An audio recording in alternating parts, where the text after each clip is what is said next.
All right, ladies. So it's time to do a rebuild on the 1992 Suzuki LTR 250 that I acquired a couple weeks ago.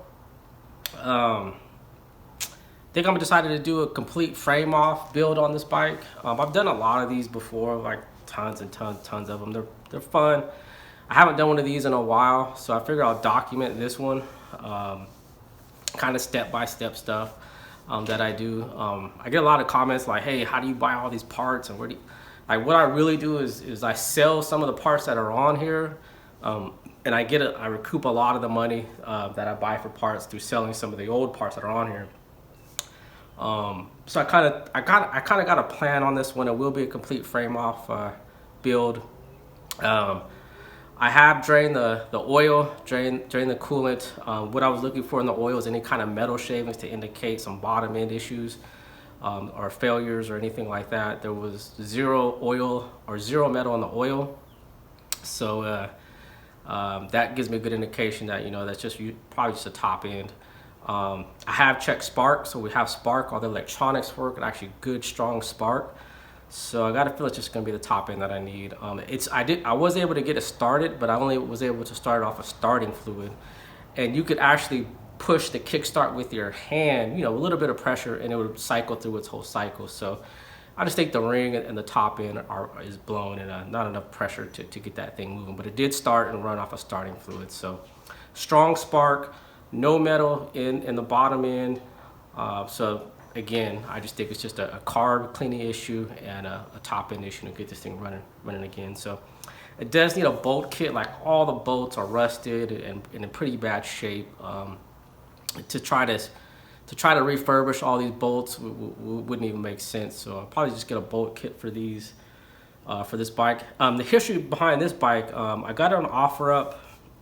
The guy had it in his garage for about 10 years. He was selling his house, and they had to get out in like a week or two, and this was stored in a shed. So he just didn't have time. He didn't want to move it to his new place, so he just posted it up on OfferUp for $1,000. I messaged him right away. I got out and looked at it, and I made an offer for $750, and he accepted. So I got the bike for $750. The cool thing with that is that gives me a good chunk of change to do a lot of upgrades to it, modernizing it, and then kind of go through the bike a little bit. In running condition for a 1992 LT 250R, probably even running or not, you're not going to find these for less than $2,500. They usually list for $3,000, $3,500 out here in California. I know back east it's even $4,000 or $5,000, but in California you can still get these for about $2,500 in running condition, with little modifications to the bike. So the fact that I got it for $750, that gives me a lot of room for upgrades on this bike and kind of go through it and go through its paces on this bike. So I'm pretty excited. I've had a ton of bikes. I've had Banshees, Honda 250Rs. I had a couple of 350Xs. I had the ATC 250Rs. I've had a Kawasaki KX. I had a Kawasaki Takate 3. I've never had a Takate 4. I had a Yamaha Tri-Z. Bunch of dirt bikes, but I've never had the Suzuki LTR 250, so this will be my first Suzuki, so should be pretty fun. I actually like this thing. I've had about 3 of the TRX 250Rs, and I actually like the design on these, the plastics, the way I like that T rear seat on here. Just really stand out as a step apart from the normal bike. So we'll see what we can get out of this engine. I'm not going to do much with the engine. I don't know if it's even ported or not. I did look at the cool head, because they do sell the cool heads for these. And if anybody knows better than me, what I read is that you only really would want to run a cool head if you're running like alcohol or some super high octane race fuel. Then that's where the cool head kind of plays a part. But if you're just doing trail riding, aggressive trail riding, some desert riding, then I'm just running pump gas. All the forums are saying there's really no need for a cool head on this thing. So if anybody has some input on that, please let me know, because my intention is I don't want to waste 200 something bucks on a cool head. At first I looked at it because they were like, I could increase the cooling capacity of the bike, but people were like, no, it's just you only need it if you're running alcohol or like race fuel. So I will be running pump gas on this thing. I just don't believe, for me, for my personal appearance, for the trail riding that I do, I'm not a racer. I just like to get out, have fun. I like to do long trail rides though. My rides are usually 40, 50, 60 miles long. So I'm not one of those guys that unloads the quads and do donuts in the staging area for sure. So I usually unload and I'm gone for 4 hours, and then I come back and I'm pretty exhausted. So that's the kind of riding that I do. So with that, keeping the motor kind of stock, maybe a mild port job, good clean top end, and cleaning the power valve, I think I'll reach, you know, what I'm looking for. So that's the plan for the bike. Kind of got it all set up. The only thing I've done so far is, again, check spark. Spark is excellent. Checked for any, I pulled all the fluids out of it. I wanted to check for any metal shavings. There was nothing in the bottom end. And the only thing I've done so far is clean up the front plastics, because they were pretty darn good condition. And they had the big fenders on them, so I kind of did a race cut on them and just kind of cleaned them up a little bit. So I'll keep the front fenders. I have a new hood, new top hood coming, new rear fender. The rear fender shot, so rear fender coming, some seat cover, and let's see, bunch of other stuff. The trail riding that I do is fairly aggressive trail riding, not quite race quality, but good aggressive long enduro type trail riding. So the front end on these things are known for being kind of shaky. So I have a anti-vibe steering stem coming, some flex bars coming, and I also have a steering stabilizer for this thing. I had a 250R that I ran a CCP steering stabilizer for it, and I really like that thing. The CCP, the guy that runs that company, makes a phenomenal product. I actually had a Suzuki LT R450 that I ran a stabilizer on, and that really helped the front end a lot. I just don't have the money for a precision stabilizer. The precision stabilizer is about 400 and no, the precision stabilizer is about 600 bucks, kind of out of my price range. The CCP stabilizer is about 199 bucks. The only thing I'm gonna have to do is kind of be creative with the mount for it. I'm gonna have to weld up something on here for the mount, because he doesn't make a mount for this particular bike. So I'll have to fabricate something for it, but that's a pretty easy fix. So steering stabilizer, anti-vibe stem, +2, with the bushings for the anti-vibe stem and the flex bars, should tighten up that front end pretty good. I'm also going to get new bushings for the steering stem, bottom and the upper parts, which will probably get that front end pretty secure, pretty stable. So I'm pretty excited about that. All those parts are already on order. I already bought that stuff, so it should be here next week or so. And then the wheels, the rear end is a 10-inch wheel. There's too big of a wheel. I've ran those before, and they're just too big, so I'm gonna order a new rear wheel for a 9-inch and usually a 20-inch tire. So, but a bunch of stuff. I'm gonna go through all the bushings, all the bearings, grips, clutch cable, clutch, throttle cable, rear end bearings. The brakes are phenomenal. You barely pull the brakes and the thing's a dead stop. So I'm trying to leave the brake system closed and just get some new pads for it. But the braking feel on this thing is pretty good, so there's nothing for me to really mess around with that. Let's see. Airbox, I usually like to run a not an open airbox, but the lid I kind of remove and put like a filter on it. So I may do something with the lid. So I kind of run a partially open airbox up top with the outerwears. I usually glue onto the lid so more air can get into the air filter. So that's on order as well. So should be a fun build. I'm pretty excited. Again, a frame off rebuild. Will go through this step by step. This might be a pretty long series, but I think it'd be worth it, because I get a lot of questions like, hey, you know, I kind of dropped the ball on a lot of stuff I said I'm gonna do, or I'm gonna video and I just don't have the time, so I don't even video the stuff. I'll kind of just will show the end product. And this one I'll kind of go a little bit slower. I'll kind of break it down into parts, maybe do front suspension, front end, and do all the bearings and bushings, and the rear, do all that in one separate video, steering in a separate video. Long-term goal for this thing, I would like either Electron or a smart carb.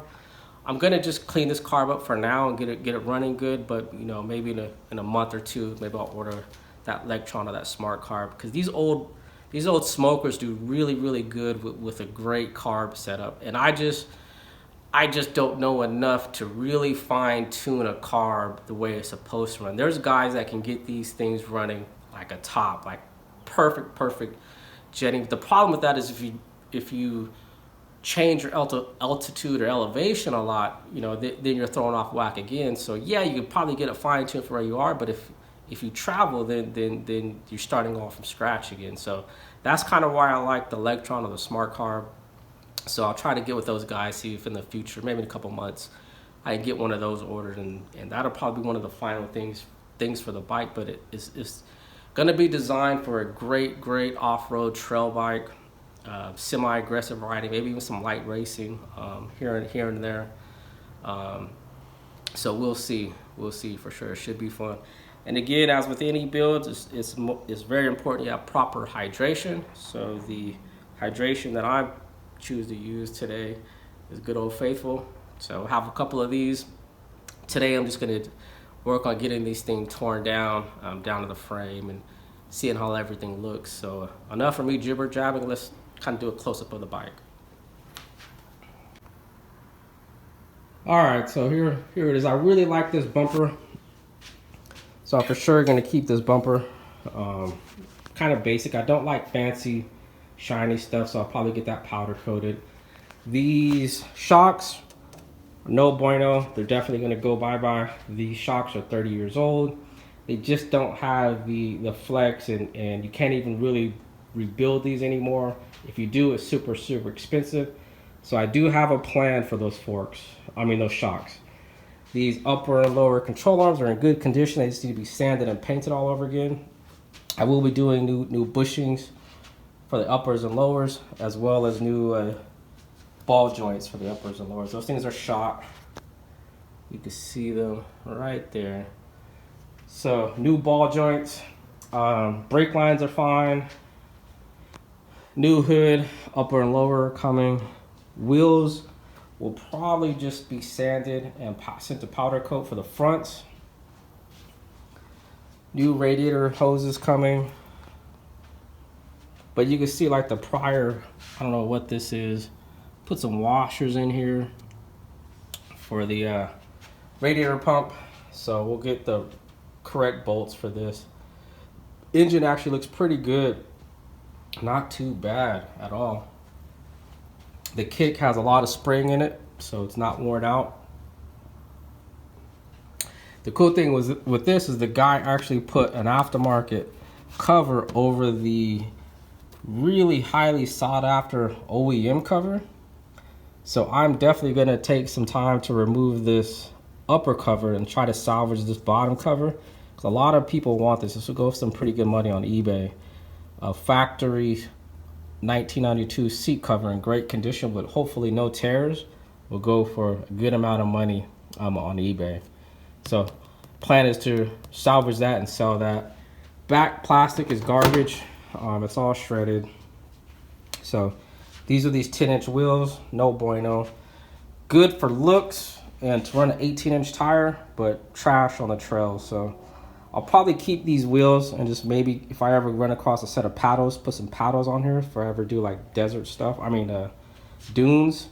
So but these tires are trash. So here's the rear end. Actually not bad at all. Looks pretty good. We'll go through, do all the linkage, bearings and everything for the rear, as well as the swing arm carrier bearings. I don't even think there's a carrier in there. There's just a couple of bearings, but it's not a carrier that you can replace with fresh bearings. You got to actually just pull out the bearings from this mounted carrier. So New front and rear sprockets, new chain. It does come with the FMF. The problem with this is there's no turbine core. So I'll probably just order a turbine core from a different bike and somehow fabricate something up here, like cut this one off and do a connection pipe to make that work. But in California, you for sure have to have a spark arrestor. They don't mess around with that. So stand by, because I will be doing some kind of mod to put on a turbine core back here. I know you can get a screen and some kind of weird crap back here, but whenever I run a 2-stroke with a screen in there, it runs like crap. It doesn't perform well. So it just really clogs in. The 2-strokes don't create enough horsepower to blow through that screen, so it kind of clogs it up. So it just performs like crap. So I won't be running a screen at all. Here's this side. Engine actually looks really good. The only thing is there's a cracked piece of this cover where the chain guard goes, so I don't know what I'm gonna do there. I'll figure something out. FMF fatty pipe there, just really worn and ugly. Remember, this bike has been sitting for 10 years, so I'll polish that thing up and get that thing looking pretty again. But the bolt kit I was telling you about, like, these bolts look like trash. They're all kind of mismatched. I don't know if these are some kind of Lowe's bolts or something. And so get the correct bolts in there. And that's about it, man. I have a new radiator coming. The stock radiator is fine. The problem, again, is 30 years old. And the type of riding that I do, there's a aftermarket radiator that they sell, and it has 40% more cooling capacity than the stock radiator, and it's only $67. So, like, why would I not want to have 40% more cooling capacity for $67? So to me, it's well worth it. So that's already on order. Oh, the back hubs. This is kind of important. This Suzuki did something really weird. Is they ran a 5-lug system in the back, and it's a weird kind of offset, so there's no wheels you could buy for the rear end because it has that weird 5-lug rear end. The cool thing with this is I have the updated rear spline axle, so all I have to do is buy a Suzuki LT 400 or LTR 450 hubs, and they bolt right in to my spline. So then that gives me a whole bunch of options for rear wheels, because the LTZ 400 has the same bolt pattern as the Honda. So I can run Honda rear wheels on here just by changing out the hubs. So I already have the hubs on order. They should be here next week. So the front is pretty universal. But that is really it. Just gonna sand this frame down. You see it's got some rust in there that's just to be sanded and painted and look pretty again. I'm not a big fan of powder coating frames, and people are like, what? That doesn't make any sense. Because the way I see frames is you're always going to hit it on rocks, you're going to hit it on crap, you're going to just shred the frame. So why am I going to spend $250 to get a powder coated when I can paint it myself? And what happens is if I do hit rocks, if I do hit something underneath, so I could just really quick just fix it with the touch up of my own paint. And if you prep these the right way, spend your time, do a lot of your preparation, and I think the key is how you prep for paint. If you do the right way and you spend your time and you do sanding and grinding and clean things up and prep, you can actually have a really well painted frame that you don't need a powder coat, and it will hold up just as well as the powder coat. The problem with powder coat is once it's chipped and you hit on rocks and what are you gonna do? Take everything off and send it back to powder coat? Like, no. That's why I like kind of painting my own, because as the paint does scratch and get chipped or whatever, I could just a quick shoot of my own paint and fix that problem really quick. So to me, powder coating frames just doesn't really make sense to me. So I don't have the time to sit there and powder coat a frame every couple of years. So I got a ton of parts on order, ton of ideas for this thing. Should be really fun. I'm actually looking forward to one of these builds. I haven't done one of these in a while, so I'm really looking forward to it. So let's get this thing torn down and get this thing down to bare frame and get this thing moving forward. All right, ladies, should be fun.